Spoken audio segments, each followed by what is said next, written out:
Olá pessoal, tudo bem com vocês? Eu me chamo João Pedro e estou aqui novamente para dar continuidade ao Código Penal comentado. E no vídeo de hoje nós vamos ver o artigo 16. Olha só que legal, o Instituto do Arrependimento Posterior. Ele não é um artigo difícil de ser compreendido. Por si só, ele já é até um tanto quanto explicativo. O que acontece é que, com o propósito de distinguir o arrependimento posterior do arrependimento eficaz, disciplinado no artigo anterior, no artigo 15, o legislador ele aproximou esses dois. Ou seja, o arrependimento posterior ele é visto no âmbito da teoria geral do crime. Tá? E esse assunto, na minha opinião, na opinião de alguns doutrinadores, ele deveria ter sido disciplinado na seara da teoria geral da pena.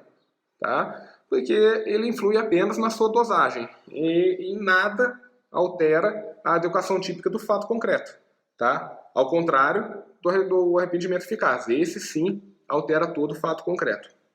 Então o que eu vou fazer? Eu vou dar uma explicada nesse artigo, vou discorrer com vocês e logo em seguida já vou dar um embasamento científico da doutrina, correto? E não vou esquecer de deixar também, como de costume meu, né, a jurisprudência abaixo do vídeo. Porque assim vocês já vão conseguir visualizar 3 fontes de lei. O código, né, a lei em si, a doutrina e a jurisprudência. A jurisprudência essa que é uma parte muito importante, porque assim vocês vão compreender melhor como o artigo é articulado na prática. Então uma coisa que um professor me disse uma vez que é muito importante. Muita coisa não deveria ser, e muita coisa não mas deveria ser. É por isso que é sempre bom estar olhando como tem sido os julgamentos, né? Quer saber como o país está andando, como que ele está? Olha a decisão dos tribunais, veja como está sendo aquele assunto, veja como eles são tratados, e não fique assim somente preso em poucas fontes de lei. Dá uma observada, né, em todo esse sentido amplo que a lei nos oferece. Assim fica mais fácil de compreender o assunto. Pessoal, sem mais delongas, vamos para o vídeo. Artigo na tela, olhe lá. Nos crimes cometidos sem violência ou grave ameaça, reparado o dano ou restituída a coisa até o recebimento da denúncia ou da queixa, por ato voluntário do agente, a pena será reduzida de 1 a 2/3. Olha só, novamente, vejam como o artigo é autoexplicativo. Nos crimes cometidos sem violência ou grave ameaça, essa seria a condição, reparado o dano ou restituída a coisa, até quando? Até o recebimento da denúncia ou da queixa. Como? Por ato voluntário do agente. E o que será que vai acontecer? A pena será reduzida de 1 a 2/3. Veja bem, pessoal, o artigo ele trata desse arrependimento posterior, porque ele já é posteriormente o crime já acontecido, né?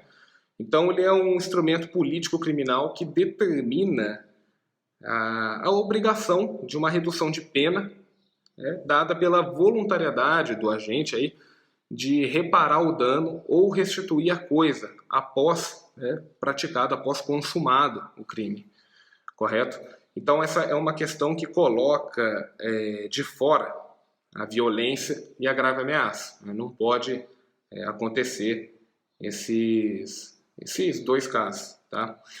Então, assim, exige-se que a reparação do dano também seja integral, correto? Da mesma forma que a coisa subtraída, ela deve ser devolvida intocável, tá? Impecável. Ela deve ser restituída da maneira como ela foi tirada, correto? E, nesses casos, também já está sendo estudado a aplicação do arrependimento posterior para o crime de dano moral. Isso é pesquisado por alguns autores, como Alberto da Silva Franco e Guilherme de Souza Nutti, tá? Que, em razão de dificuldade de se aferir, né, e de mensurar a indenização nesses casos, eles recusam a aplicação de alguns institutos. Tá? Pessoal, olha só. Vou colocar a doutrina aqui na tela para que vocês possam ver como que trata esse assunto melhor, como que o embasamento científico já ajuda aí então tá visualizando melhor só pela leitura do código e a explicação. A doutrina que eu vou trazer para vocês é a da parte geral, Código Penal, parte geral, artigos 1º a 120, do Dr. Kleber Masson, excelente doutrinador, o qual estudo muito por ele. Vamos lá.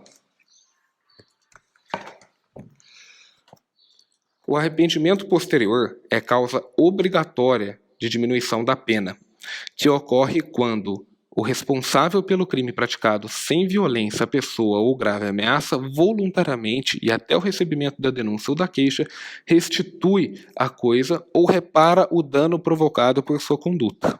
Olha só, foi o que a gente viu aqui na primeira leitura do artigo. Tá? A natureza jurídica trata-se de uma causa obrigatória de diminuição da pena e tem incidência, portanto, na terceira fase de aplicação da pena privativa de liberdade. É o que falamos, em que o artigo não altera o fato concreto, ele apenas altera a dosagem da pena. E a extensão desse benefício seria o arrependimento posterior que alcança qualquer crime que com ele seja compatível, e não apenas os delitos contra o patrimônio. O raciocínio diverso levaria à conclusão de que essa figura penal deveria estar prevista no título dos crimes contra o patrimônio, e não na parte geral do Código Penal. Correto? Pessoal, dessa forma, concluindo aqui com vocês a explicação e a doutrina, não esqueçam, por favor, de olhar a jurisprudência que será deixada aqui. Como dito anteriormente, só dessa forma, finalizando aí o artigo com doutrina e o código, é só olhando a jurisprudência para realmente fixar, para realmente entender como o artigo tem sido disciplinado na prática. Não somente pela doutrina e pela lei em si, a lei seca. Pessoal, com isso, até a próxima. Próxima aula, que é essa aí, na segunda-feira que vem, vai ser o artigo 17, o crime impossível. Também assunto importantíssimo. Olha, arrependimento posterior e crime impossível é extremamente cobrado em provas, em concursos, extremamente cobrado. Por isso, assim, os artigos eles não são difíceis, mas é muito importante saber diferenciá-los, tá? Muito importante saber diferenciar arrependimento eficaz, arrependimento posterior, crime possível, para vocês poderem, executar uma prova e não cair nas pegadinhas, nas famosas pegadinhas.